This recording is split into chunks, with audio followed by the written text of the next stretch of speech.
Labas, čia Vincentas Palubinskas, sveiki sugrįžę į tinklalaidę Lietuva Amerika. Šiandienos pokalbis su Eric Stewart, American-Lithuanian Business Council vadovu, apie tai, kas pastaruoju metu stipriai drebina transatlantinius santykius, apie naujus Donaldo Trumpo įvestus muitus, kurie smogia ne priešininkams, o sąjungininkams. Kalbame apie tai, ką reiškia Lietuvai, Europos Sąjungai ir visam vakarų pasauliui. Kaip keičiasi santykiai tarp Amerikos ir Europos, kaip tai paveiks bendrą strategiją, ekonominius ryšius ir mūsų saugumo architektūrą. Ir svarbiausia, kaip judėti pirmyn. Beje, jei turit minčių, klausimų ar temų, kurias norėtumėt, kad aptartume ateities laidose, drąsiai rašykite komentaruose. Šitas podcastas ne apie mus, jis apie tai, kas rūpi mums visiems. Ačiū ir gero klausimo.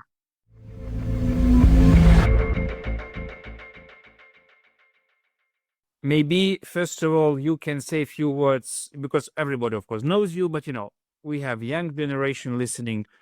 What about you, from Reagan administration, Trade Department, and what about American-Lithuanian Business Council, what we have accomplished, many jobs created, investors coming. So, first description, just to remind people about your mission. Sure. You want me to go ahead and start? Yes, let's do it. Yeah. Great. Nice to meet you, Vincentas. Nice to meet you too. So my name is Eric Stewart, and I'm the founder and the CEO of the American-Lithuanian Business Council, and we are based in Washington, D.C. We were created 12 years ago and worked very closely with a gentleman named Žygimantas Pavilionis, who at the time was the Lithuanian ambassador to the United States. Together, we built the ALBC, the American-Lithuanian Business Council. It's comprised of American companies doing business or looking to do business in the country of Lithuania. And let me just be very clear that it's a unique council. Most countries of 3 million people don't have their own business councils in Washington, D.C. There's no Estonia Council. There's no Latvia Council. I know there's very special friends of Lithuania, but economically, Lithuania really has created an investment climate that is so special and so unique that has attracted many major American companies like Thermo Fisher Scientific being one of the flagship companies. And that's why you said by celebrating your 55th birthday in Lithuania, that Lithuania is the most favorite country. So you like us. I love Lithuania. And to be clear, Ambassador, it was 53rd birthday. It was my 53rd, not my 55th. So I just want to be very clear. I'm so a little bit younger. But yes, I'm the former U.S. Deputy Assistant Secretary working for President Bush back in the early 2000s. Traveled to 80 different countries, worked all over the world. And I decided last week when I was in Vilnius and announced to the Ambassador McDonald and to the crowd that I have now officially decided that Lithuania is, in fact, my favorite country anywhere in the world. Besides the U.S., I still do love my home country first, but outside of the U.S.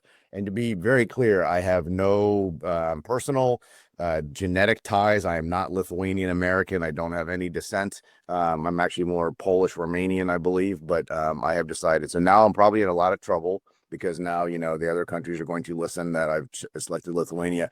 But let me tell you why. And in addition to the people, the energetic atmosphere that I feel when I'm in Vilnius, the food is wonderful. But Lithuania is a David versus Goliath story. They have been willing to always take on the Russians. And you've been telling me for many, many years, and you've been telling our government for many, many years, the Russians are interfering with our politics, interfering with our day-to-day. Their cybersecurity hacks. This has been going on well before the war in Ukraine. But also, Lithuania have been willing to take on the Chinese and say, hey, listen, you guys are cheating. Everyone else is competing in the world market, and you're letting your government subsidize your businesses, and therefore you're cheating. And so we're not okay with that. And your willingness to, do what most countries aren't willing to do and recognize the Taiwanese and allow the Taiwanese to open an office in Lithuania. Those are measures that most countries are too afraid to take. The Lithuania, let me be very clear, regardless of your politics, regardless of who's in power in the government, regardless who's in the presidential office, always take very similar positions. You don't have massive swings in ideology. And what I love about Lithuania is regardless of who's in your government or who's in your presidential palace, America has always been a huge priority and one of the top priorities of every single administration in Lithuania. And that's special. If you think about it from our perspective, you go around the world and you think, where are our closest allies and friends? You assume, America, we're a popular kid, like everybody likes us, we're friends with everyone. That's not true. Not everybody likes us. There's a lot of countries that don't like us. And so I believe, and I continue to urge the Trump administration, let's focus on the countries that love us. And Lithuania is high on that list of countries that love us. So double down on those relationships versus worrying about the relationships of countries that will probably never love us. Eric, before we go deep, and actually we are of the same age. I'm also 53, we are the same Reagan generation. But okay, Vincentas. Karen McDonald, ambassador, will turn 53 this November. So all three of us are 53. So it's a cool age to be. But Vincentas, was born a bit later, and and he is, he's living between America, Brussels and Vilnius. So shoot your first question, and we will go deeper. Please, Vincent. Yeah, right. First of all, thank you very much for both your time and your nice words about Lithuania. It's always a pleasure to hear your nice things said about my home. But my first major question is, and I'll lead into it.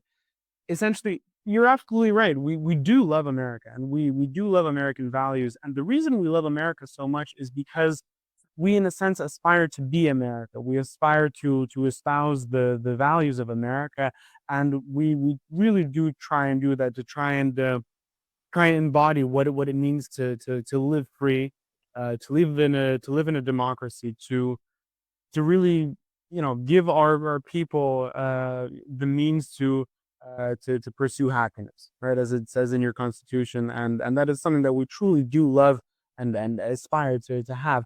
But then let me be frank, and forgive me for doing so, but for the time being, sometimes it might not look like our dear and beloved Americans maybe are straying from those very same values that we really aspire to embody ourselves. So how should we react to that in the current day? Vincentas, if you don't mind, because we've evolved our age. How old are you? I am 19. 19. Okay. So I have two 20-year-old twins. I have a boy and I have a girl. So I know a lot about young generation. I know a lot about young kids. I have a lot of my team members that are in their 20s who work for me. This generation you use the right word, likes to react, right? You react to emotions, you react to feelings, you react to every action, every post, every tweet, every whatever it might be, there's a lot of drama, to be honest with you, in the younger generation that you didn't have in older generations. And so what I would really, really urge, watching these reality TV shows, like, to me, it's absolutely the worst thing on television, but the kids love them. So who am I to judge? But don't be overly reactive to every word that is said, to every tweet that is put out, to every actions that are taken. This is a very long-term relationship. We've had a very long history between America and Europe, and America and Lithuania. We will have a very long future going forward. So there will be bumps in the road. There will be mistakes made. There will be things that will be said that might be hurtful or might, not feel right or might not feel wonderful, but don't focus on those. Don't overreact. Play the long game and know that, again, when you're 53 years old, this will all be a part of the past. It will all be history, and will likely all be forgotten. Our destinies are tracked together. We are going to be, we will be friends for life. We share the same ideals, as you said. And so those kind of things can't be easily changed or easily broken. So I really would urge the young generation to keep aspiring to play in the NBA, keep aspiring to drink American bourbon, keep aspiring to be like America and do business in America, because it is the right path and the right way, regardless of, again, some words that might be said back and forth. One thing, well said, but I mean, granted, and people do keep saying this, and they're absolutely right. rhetoric is absolutely one thing, but what we've seen this week isn't just rhetoric. Europe has been slammed out. All of the closest allies of America have been slammed with massive tariffs. This isn't just rhetoric anymore. This is concrete action. Sure. Can I add, deepen exactly, because I remember, 20 years of our discussions, Eric. I remember when we created this American-Lithuanian Council, you said to me, Žygis, we land in Vilnius with a lot of and big American businesses, but this is also with some vision. We know that sooner or later you will defeat all the devils in the region. And the whole region from Baltic to Black Sea will be open for American business, but with Lithuanian guidance. So when I see to current decisions, for example, not to include Russia, Belarus, Korea into this package of tariffs, when I see American president saying, "Oh, Ukrainians, forget about NATO membership," we will never forget about NATO membership. We will fight for EU and NATO membership, and with the EU, we have a plan till 30 to make them member, despite anything we have, because we have that long-term vision that you just said. So it's like a bit strange for me that it is in American interest to build countries on freedom and democracy and empower countries like Ukraine. Instead, we have this strange shift or play or neutral play with Russians, Belarusians. We even hear, Eric, that Americans are trying to warm up economic relations with the Russians. Not only diplomatic embassies opened, talks about Nord Stream, that Americans will be buying Nord Stream and developing it, financial and energy engagements. This is nightmare for us because it empowers our enemy that will attack us and is killing Ukrainians every day. So what about those shifts? Or maybe we just, we shouldn't take it seriously. Yeah, it's my short answer is it's usually part of a strategy that is a little bit of a change in the normal playbook from most other strategies and a lot of risk. And so they're not always going to work, but they're going to try different strategies. And when I mean the Trump administration tried things that haven't been done before. If you look back to the previous Trump administration, there was a big push back then on Belarus. There was a push on North Korea. There was a push with Iran. There were a push with countries where the previous administration said, nope, we're not talking to you. We're not doing anything with you. This administration is willing to take those chances and take those risks and say, hey, if we do things differently, maybe there will be a different outcome. If we do things the same way, there's going to be the same outcome. To go back to this, the questions about the tariffs and the actions that are taken, you're 100% right. Actions are taken. But I look at it a little bit like, if you go back to the Trump 1.0, and they pushed every country in Europe, every member of NATO, to spend 2% of GDP on defense spending. That was a good thing. That was a good push, a good outcome, because it made countries say, whoa, hey, we should be spending more. We should be defending ourselves. Now you have Poland, who's pushing 5% of their spending, if not 6%. They're now defending Europe. And that's a position that I think Poland welcomes. Poland is not going to be a pushover. Poland could not be invaded by Russia today. And in my opinion, Russia couldn't take Ukraine within years. They're not going to invade Poland. Poland is now a significant leader. And so sometimes the actions have positive consequences, although they feel sort of like punishments from the beginning, right? And I feel like the tariffs are very similar in that sense, that these types of actions are essentially messages. They're essentially, hey, listen, things aren't fair. Why are we, paying this X amount of dollars and you're paying nothing? Why are we paying 65% and you're paying nothing? It's not intended to say we don't like you. It's not intended to say we're not friends. It's not intended to say we don't want to do business. It's intended to a little bit of mix of politics, right? As a politician, Žygis, that you try to follow through on things you make during the campaign promise. So it's a mixture of Trump trying to come through with campaign promises that he's going to level the trade field for American companies. And so he's doing that. But at the same time, he's trying to reach an outcome. And I think that what you'll see, because there have been so many tariffs thrown all over different countries, all over the world, and different strategies, I think you'll see the overall strategy evolve from the reactions that come from the different parties. You have some countries that'll be like, you know what, you're right. We should level out the tariff. Let's have a free trade agreement. Let's make this zero. And you'll have countries that will react emotionally and say, oh, if you do this, we'll do that, and we'll equal it. And then it becomes a fight. And those are the scenarios that will spin off into potentially a negative direction. The ones that say, yes, let's come to the table. Let's be adults. Let's be calm. Let's have conversations. And actually, I think Lithuanians have done a very good job of that. I think your government has done a good job of that in the beginning, to not react in the media, to not react in the press, and to not be overly emotional. There is a plan. There is a strategy. It's not necessarily fully thought out, but it's sort of a developmental strategy as they see how things react, how countries react as they take various actions. But please, they're not intended to be, we don't like you. They're intended to be like, let's get to the table. It's one thing to say, hey, Europe, let's sit down at the table and talk about a free trade agreement. We've been talking about a free trade agreement between the United States and Europe since the 1990s, right? And it's never happened. So this administration is going to say, hey, we're taking drastic action, and we might force the conversation to happen sooner than it ever would, because we've been talking about it for 30 plus years and it's never gone forward.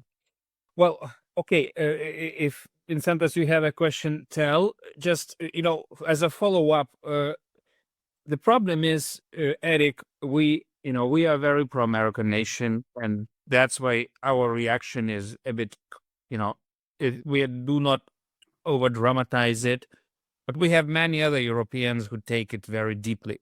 And what I read from our meetings in Brussels, they try to search for new markets. And one of those big new markets is China, what I'm afraid of. We are afraid that China will load all those products that are now banned from American markets in Europe, and that will actually might crush some of our industries. So it might have a long-term structural changes. So I really hope that we are coming back to this old Reagan-style freedom agenda, defending it, because we don't have any explanations like that from Trump administration. We just have a tough game. Can you imagine? We even have in Brussels, we have negotiations. China was just bullying us because of Taiwan. Russia is bullying us all the time. Now America is doing the same.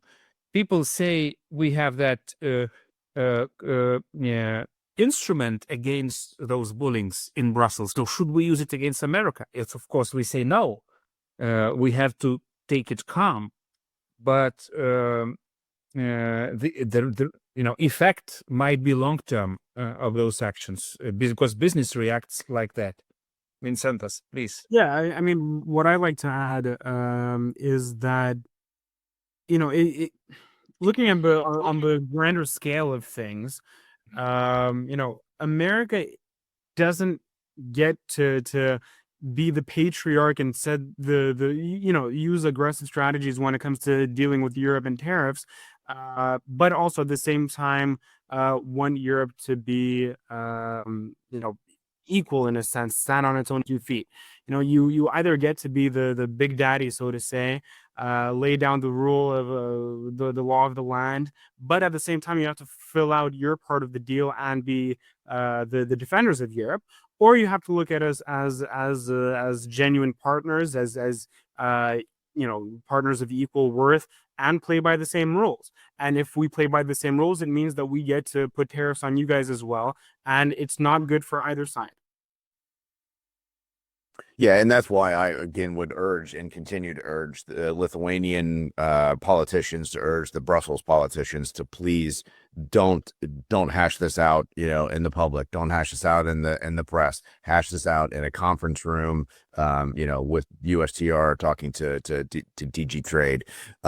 Let's find out what the true goals are for the Trump administration. Find out what the true ambitions are. What do you really want to get to? Because again, the administration loves press. They love media. They love, creating the chaos that throws everybody into a tailspin.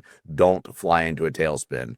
Remain calm, remain focused, remain dedicated, and just simply sit down and what do you want to accomplish? You don't necessarily need to accomplish the same goals through using tariffs as a stick. There probably are ways to achieve the same goals by other mechanisms, by other discussions, by other negotiations. But this is a we're going to ring the bell as loudly as we can, make as much noise and scare as much people to get the attention to say we are serious about this. Now the goal is for the Europeans to sit down and say, okay, what is this that you actually want to accomplish? And I do think there are some positives as you alluded to, right? Like, I think there can be some positives that come from this. If you end up with a Lithuania that says, hey, listen, okay, things are a little bit difficult with America right now. We're doubling down on our friendship with Poland. We're doubling down on our friendships with, the other Baltic countries. We're doubling down with Germany. Like, that's not always a bad thing, right? If Europe comes out of this stronger militarily and economically and doesn't say, hey, we're always sitting. I mean, we were waiting for America to intervene, when Russia invaded Georgia. We were waiting for America to intervene when they invaded Ukraine. We're always waiting for America to intervene, right? And there is potentially a point where you say, okay, hey, we're Europe. We've got this. Thanks, America. We might call on you for some help, but you don't need to lead from the U.S. We've got the Ukraine situation. We've got whatever Putin's next move is. We appreciate the help and support, but we're not going to be down on one knee asking for your savior every single time. We've got this. We're prepared. Poland, Lithuania, right on the front lines. We're spending the money. We've got this. Thank you, Eric. I agree with you, but we need explanations like this. We need talk like that, and I hope we're going to get it. And as you said, Europeans do not try to overreact. Even they do not, tax bourbon. We had in the proposals to add some tariffs, but we appreciate bourbon as freedom drink, as we know from our old jokes in Kentucky. And yes, Lithuania is 75% open economy. We do, we produce for export. We are born with this Reagan dream. And my question to you, so you assure us that this is not the end of Reagan dream? Because some say Trumpism is kind of reverse Reagan. It's like what we hear from history. Monroe Doctrine is just closing America, in Americas. And then actually you have some other leader. Then when Monroe Doctrine was established, it was Britain actually ruling the world. So I hope America is not pushing for another leader, be it China or, I don't know, be it Europe alone. We want to do it with you. We want to do it together. But okay, those are just good Lithuanian American reactions. Vincentas? Well, that was actually very close to the reaction that I wanted to give, and on a similar note, I mean, theoretically, yes, in the long run, having this, as the French like to say, and the Germans would like as well, I think, the strategic independence for Europe. Sure, maybe that's good for us on the very regional level, but in terms of our values, for Western values, for the collective West, for transatlantic relations, that's no good. We don't want Europe to be alone. Yes, theoretically, it might be good to be more self-reliant, but it's not good for what we want to achieve as a civilization. At the end of the day, I mean, as we're not just trading partners, we're not just companies. We are a civilization, a society with a certain value structure that we do want to maintain, because we do believe that Western style democracy is the way to go. We do believe that freedom is the way to go, not like the Middle East or the Far East. That's not what we're about. And having America have these new leaning towards isolationist policies, at least for the time being, it does make America smaller, as Gigas does like to say quite often. And he's not wrong. We want to be bigger. We don't want to be smaller. Maybe last point, Eric, if you could react also to that. I'm now finishing my read of Lev Dobransky book, the father of Paula Dobransky. And in his strange, interesting book about captive nations, what he's writing, he and other Ukrainian Americans, they were trying to push American administration after Second World War to be more, to engage with those liberation movements, with our guerrillas, with Ukrainian guerrillas, that NATO should be active fighting the Russians. But as he's writing, this appeasement faction of different American administrations won. Like, just let's contain Russia, do nothing, just defend NATO. Very defensive move.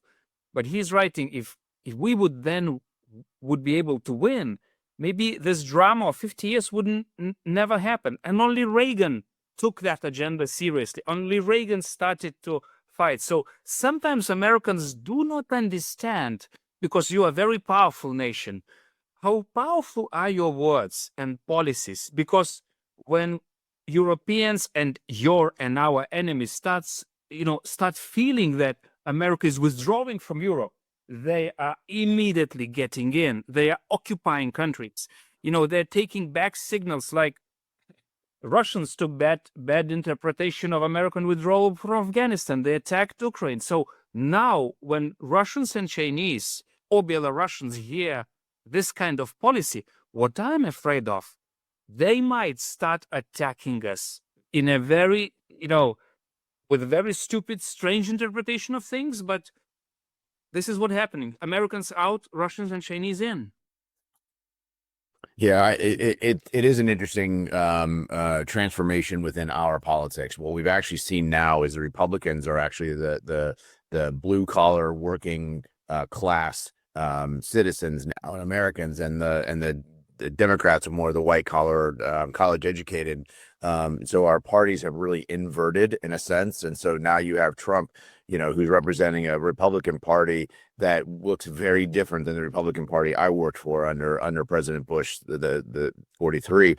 And what the politicians are hearing from the constituents is that they feel overly extended in places where maybe they shouldn't be overly extended. They feel overextended in Ukraine and the Middle East and all these different conflicts. And again, you go to the USAID programs. Why are we spending $20 million to teach Sesame Street in Iraq, right? That $20 million could be used very differently in a very positive way. Why are we, doing transgender classes in North Macedonia or wherever it was?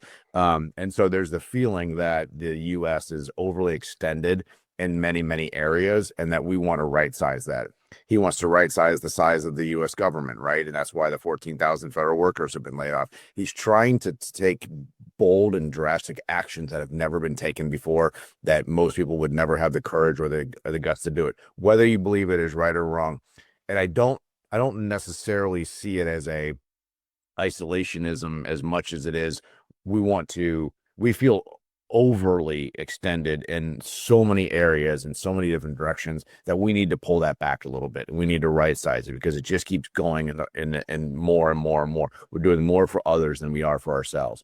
And to your point, it's very difficult for us to really see the rest of the world, right? Because we are so wealthy, we are so successful, we're always winning the most gold Olympics. We only have two neighbors, one to the north, one to the south, whereas Europe, you have 27, friends within your club. Like, you think more, in a sense, somewhat more globally. Your citizens think more globally. Your neighbors all speak different languages, right? Our neighbors just have different twangs to how they speak English. I think I read some statistic that like 17% of Americans have ever left America and gotten a passport to travel outside, right? Like, we are not nearly as worldly as a lot of as citizens as the Europeans are. And so now Trump is listening to that part of the party and that part of the base that says, why are we spending money there, not here? And so I think you're going to see a right sizing. I don't see it as a shift in our philosophy. I don't see it as a shift in our ideology. I would actually tell you that I would still say that most Republicans, most economists would say tariffs don't work, and this isolationism doesn't work. The last time we tried it was in 1929, which led to the Depression. I think there are very few economists that would say this is a good tool, which is why I don't think this is a long-term strategy. I think this is a smash and grab. Let's get the attention, let's get to the table, and let's have some real change. But I don't see it as a long-term strategy. And as far as on the politics and the diplomacy and the leadership, I do worry a little bit about it. But I think that's where, countries like Lithuania and others in Europe sitting down, making sure we're on the same page with Marco Rubio, making sure we're on the same page and I think if you sit down in a closed door room and you have those conversations, you'll see that very little has changed and that things are still very, very positive, moving forward in a positive direction. But again, there's this constant love and need for, social media and press releases and, you can't go to a cocktail party in Washington, D.C. or with friends or political friends and not talk about Trump and what Trump is doing. And he loves it, right? He absolutely loves it. And so we sort of have to, you have to manage that. But at the same time, sit down and have real conversations. And, again, I think the Baltics are very smart in sitting down together continually. I actually think that the Baltics and Poland should all four sit down together with Marco Rubio and the team and talk about, because you are the front lines with the neighbors to the east and Russia, and so I think there's a real argument there for you are four countries that they should be listening to very, very closely. Vincentas. As a sort of last bit from me, I was just reacting to something that you said regarding the feeling of the American populace that, in a sense, you're overextended. But when you agree that the American populace, at least on this point, is somewhat misinformed. I mean, sure, we had plenty of similar feelings, among the American populace when we were fighting the Second World War. When America was the last to come in, the American populace didn't want to come to help us. It was great leaders like Churchill, like FDR, that really brought America in, that brought America to save us. And look how that worked out. That, in the afterwar period, that's what made America what it is today, or what it was up until now. The great economic power, the world police officer that we were all kind of okay with, because because alongside that we were both protected by America, and our economies grew bigger because of that, Pax Americana. Yeah, and you're not wrong, and I'm thankful that somebody young like you knows history, knows the leadership, knows the names of former presidents that aren't currently in power today, which is very impressive. But I would say I think that what the expectation, what the hope would be, is that America can take China on by itself, but it's not going to be as effective if America takes on China with a strong Europe doing a very, very similar approach, right? China, in my opinion, does not want to engage in a military war. I do not believe they want to invade Taiwan. I don't think they want to give up Taiwan, but I don't think they want to invade Taiwan. They want to win economically. They want to win by winning road construction contracts in countries in Africa, and then shipping 200 Chinese workers and families into Africa. And then next thing you know, you have a Chinese population in certain countries in Africa. They want to win in that sense. And it's easier to win that way when you're not reliant on returns on investment, when you're not going to your board asking if you can spend more money. It's the government making the decisions for a lot of these companies, and again, that's why they're cheating. And we need countries like Lithuania to stand with us and say, no, that's not acceptable. And so I think having a stronger Europe, having a stronger Latin America, having a stronger even to a certain extent Middle East, and other countries in Asia helps our argument and helps us. And so I think that's, again, I always remain optimistic, because I don't think there's any other way we should think. We always should think optimistically. You can always be cynical, but continue to think optimistically. I'd like to see those types of positive, outcomes as a result of these types of various actions. And I think that can be the case, with regards to Russia. I think Russia is a very weak country. I think they're weak economically. I think they're weak militarily. I think they're, fairly weak even politically. They don't really have much there, right? They thought they would take Ukraine in 2 or 3 days, and here we are years later. Tiny Ukraine with very little to defend itself has done so admirably. So to think that Russia could continue to be a superpower, I think they're a superpower in their own mind. But I don't necessarily think that they're actually a superpower. I worry about, of course, we all worry about them having nuclear missiles.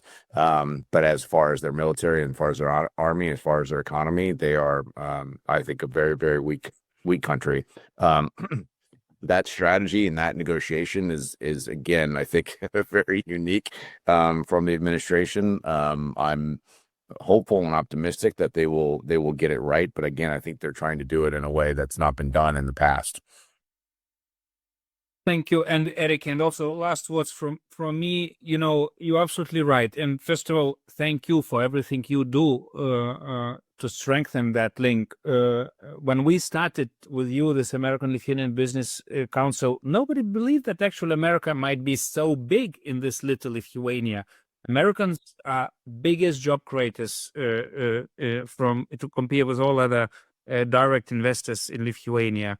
Keep doing it. You're bringing now great new defense industries. We need your expertise. We have more and more money. We have our own defense commission in Brussels who are raising new and new money, with Germans who put on the table just 500 billion. And they just announced our new coalition today. They're moving forward like big, strong European leaders. We can do it, but our world becomes really global. We do not fight only Russia in Ukraine. That's also China. That's also North Korea. And we need America to see the whole picture. We agree with you. Europeans have to be much stronger. Oh my God, we are one of the richest clubs in the world, and we have to look like Americans of Europe. We have to be strong. Those enemies have to be afraid of every Lithuanian or Polish or Latvian and Estonian move. But we need to do it together. And I have a dream till the end of my life. I have spent half of my life by integrating Lithuania into EU and NATO. I want Ukraine in EU and NATO. It will take Moldovans in, it will take big parts of Caucasus in, and it will finally end the Russian Empire that is still, kicking and fighting and killing us. And we can create Europe whole and free. But for this, we need to do it together. All those bad guys of this planet will not, stop. And they want to divide us as much as they can. So thank you, Eric, again. Please continue bringing those American investors into Lithuania, and see you soon. I will be in DC like every month with different groups of Europeans screaming the same. Americans, let's stay together. Let's drink bourbon together. And, no tariffs, please. We love bourbon. It's the best. So, okay. Thank you, Eric. Thank you, my friend. Great to see you. Absolutely. Okay. See you soon. Goodbye. Bye. Thank you very much.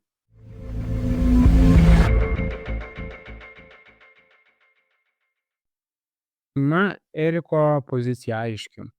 Tai esą strateginis JAV žingsnis siekiant privesti Europą prie derybų stalo. Tai klausimas išlieka.